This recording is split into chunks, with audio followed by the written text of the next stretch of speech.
बिस्मिल्लाहिर्रहमानिर्रहीम अस्सलाम वालेकुम। उम्मीद है आप सब खैरियत से होंगे। आज मैं आपके साथ शेयर करूंगी बहुत ही ज़बरदस्त सी इजी रेसिपी जो कि है एक मुरब्बे की। और मुरब्बा बनाने जा रहे हैं हम आज गाजर का। जैसा कि आप सबको पता है गाजर का सीज़न आ चुका है। बहुत ही फ्रेश और बड़ी रेड रेड किस्म की गाजर आ चुकी है बाज़ार में। और गाजर तो वही खाने में अच्छी लगती है जो रेड रेड होती है, बहुत ही क्रंची गाजर होती है। ऑरेंज कलर की गाजर जो होती है वो इतनी अपीलिंग नहीं होती। तो हमारे यहाँ जो अपनी पाकिस्तानी रेड किस्म की गाजर है वो बहुत ही ताकतवर है और उसके बहुत से फ़ायदे हैं। और मुरब्बा तो एक ऐसी चीज़ है जो कि हम घर में बना के आसान तरीके से इस्तेमाल कर सकते हैं उसे, और उससे बहुत से फ़ायदे उठा सकते हैं। ये हमारी क़ुव्वत मुदाफ़त को बढ़ाता है और दिमाग को तेज़ करता है। छोटे बड़े सब इसको इस्तेमाल कर सकते हैं। चले वीडियो को बनाना शुरू करते हैं और देखते हैं हमें इसके लिए क्या चीज़ चाहिए। गाजर के मुरब्बे के लिए सबसे पहले मैंने यहाँ ली हुई हैं गाजरें, और गाजरें हैं मेरे पास तकरीबन आधा किलो के बराबर। और मैंने इनका छिलका अच्छे तरीके से उतार लिया है। आप पील भी कर सकते हैं और खुरच के भी उतार सकते हैं, जैसे चाहे उतार लें। और उसके बाद आपने इसको गाजर को थोड़ा सा प्रिक कर लेना है फोक की मदद से या फिर छुरी की मदद से। तो इससे ये होगा कि इसके अंदर जो हमारा शीरा वगैरह है या जूसेस वो अंदर अच्छे तरीके से चले जाएंगे और ये अच्छे तरीके से अंदर से गल भी जाएंगी। तो सबसे पहला स्टेप ये है कि हमें फोक की मदद से इसको अच्छे सा प्रिक करना है। और प्रिक करने के बाद फिर हम इसका जो नेक्स्ट स्टेप है वो करेंगे कटिंग का। और कटिंग करने से पहले और गाजर को अच्छे तरीके से छिलके उतारने से पहले मैंने इसको बेहतरीन तरीके से धो लिया था, क्योंकि आपको पता है ये रूट्स वाली वेजिटेबल्स हैं, इनके साथ मिट्टी की बहुत ज़्यादा मिकदार होती है। तो अच्छे तरीके से धोना बड़ा ज़रूरी है। और इसके ऊपर से मैंने जो इसका सर वाला हिस्सा है वो भी उतार दिया और टेल वाला भी।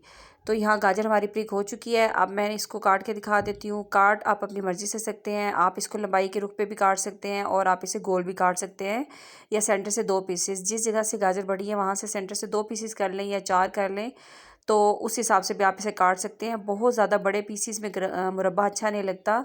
या आप इसे लंबाई के रुख काटें या गोल रुख में काट लें। तो गाजर हम यहाँ पे सारी काट के एक ही साइज़ की करके रख लेते हैं। आप अपनी मर्ज़ी के हिसाब से जितनी गाजर लेना चाहें उस हिसाब से मुरब्बा बना सकते हैं। कोशिश करें कि अगर आप फर्स्ट टाइम ट्राई कर रहे हैं तो थोड़ा बना के चेक करें। अगर आपका बहुत ही परफेक्ट बनता है तो फिर उसके बाद आप इसकी तादाद जो है या मिकदार जो है वो बढ़ा सकते हैं। तो गाजर हमने सारी काट ली हैं, इन्हें मैंने डाल लिया देगची के अंदर। और इसके अंदर शामिल करने जा रही हूँ मैं 1 कप के बराबर चीनी। तकरीबन आधा किलो गाजरें थी और 1 कप से थोड़ी सी कम इसमें मैंने चीनी ऐड कर दी है। और इसके साथ ही मैं इसमें तकरीबन 1 कप पानी ऐड कर दूँगी इसको गलाने के लिए या इसका शीरा बनाने के लिए। और आप देख सकते हैं कि इतना पानी है कि गाजर पूरी तरह से डूबी नहीं है इसके अंदर। और इसके साथ ही मैं इसमें शामिल कर रही हूँ 3 अदद हरी इलायची, जो इसके अंदर फ्लेवर भी लेके आएगी और खुशबू भी लेके आएगी। अगर आप चाहें तो इसमें 1 या 2 लौंग भी शामिल कर सकते हैं, लेकिन मैं इस वक्त इसमें नहीं डाल रही। पानी के साथ चीनी के साथ गाजर को अच्छा सा मिक्स करेंगे। और इस वक्त मैंने इसके नीचे जो आंच है वो तेज़ की हुई है ताकि इसको अच्छा सा बॉयल आ जाए। उसके बाद हम इसकी जो आंच है वो मीडियम लो कर देंगे ताकि ये हल्की हल्की आंच पे बहुत अच्छा सा हमारा जो मुरब्बा है वो बन के तैयार हो जाए।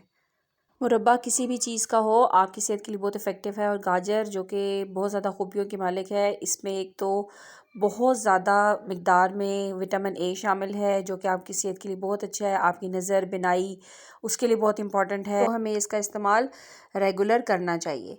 यहाँ मैंने जो है इसको अच्छा सा बॉयल आ चुका था। अब मैंने इसकी मीडियम लो फ्लेम कर दिया और हल्की आंच पे इसे रख दूँगी ताकि हमारी जो गाजर है वो अच्छे तरीके से गल जाए। आप देख सकते हैं कि चीनी जो है वो मेल्ट होने के बाद इसमें थोड़ी सी पानी की मिकदार थोड़ी ज़्यादा लग रही है।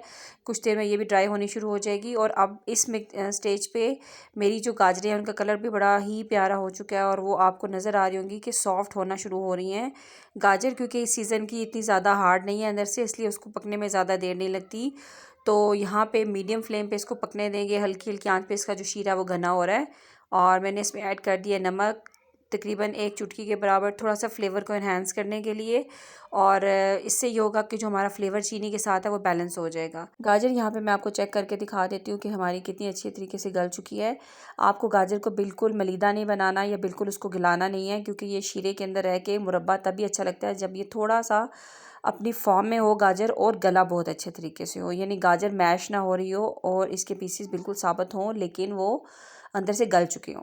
मैं इसके अंदर शामिल करूँगी लेमन, और यहाँ मैंने लेमन लिया हुआ सिर्फ आधा। इसको अच्छे तरीके से इसके अंदर निचोड़ लेंगे। अगर आपके पास नींबू नहीं है तो आप इसके अंदर थोड़ा सा टाटरी भी ऐड कर सकते हैं, क्योंकि ये एज अ प्रिजर्वेटिव काम करेगा। और ये डालने से नींबू की मदद से ये होगा कि इसके अंदर जितने भी चीनी के क्रिस्टल्स वगैरह हैं वो नहीं बनेंगे। तो ये शीरा बड़ा ही स्मूथ रहेगा और हमारा जो है वो बड़ा ही बेहतरीन सा मुरब्बा बनेगा। यहाँ पे हमारी जो अब शीरे की मिकदार है वो आप देख सकते हैं कि वो कितनी हो चुकी है। और गाजरों ने अच्छे तरीके से सोक कर लिया है। और अब यहाँ पे इसको मैं इसकी जो फ्लेम है वो ऑफ़ कर दूँगी। इससे ज़्यादा इसको थिक नहीं करेंगे, क्योंकि ठंडा होने के बाद इसकी थिकनेस जो है वो थोड़ी सी बढ़ जाती है। तो यहाँ पे आप देख सकते हैं कि जब ये गरम गरम है तो शीरा हमारा तकरीबन थिक भी है, लेकिन वो लिक्विड फॉर्म में है, बहुत ज़्यादा हार्ड नहीं है। मुरब्बा हमारा यहाँ पे तैयार हो चुका है। इसे ठंडा करेंगे और किसी भी आप एयर टाइट जार में इसे रख सकते हैं या किसी भी कंटेनर में रख सकते हैं। तकरीबन 1 महीने तक आप इसको आराम से सेव कर सकते हैं, ये बिल्कुल ख़राब नहीं होगा। और फ़ायदे के लिहाज से तो मैं जैसे कि आपको बता चुकी हूँ कि बहुत ही बेहतरीन चीज़ है। गाजर जो है वो वो लोग जो मैदे के कैंसर का शिकार होते हैं उनके लिए बहुत बेहतरीन है। वो लोग जिन्हें खून की कमी है वो गाजर के जूस से या गाजर के मुरब्बे से खून की कमी को पूरा कर सकते हैं, और इसके साथ साथ जिगर की बहुत सी बीमारियों से भी इससे रिलीफ मिलता है। तो आई होप कि आज की ये जो रेमेडी है ये आपको पसंद आई होगी। आप इसे घर में बहुत ही कम दामों में बना सकते हैं और बच्चे बड़े रोज़ाना इसे ले सकते हैं। अगर आज की वीडियो आपको पसंद आई है तो इसे लाइक करें, चैनल को सब्सक्राइब करें और बेल आइकन के बटन को प्रेस कर लें। फिर मिलेंगे नई रेसिपी के साथ, तब तक के लिए अल्लाह हाफ़िज़।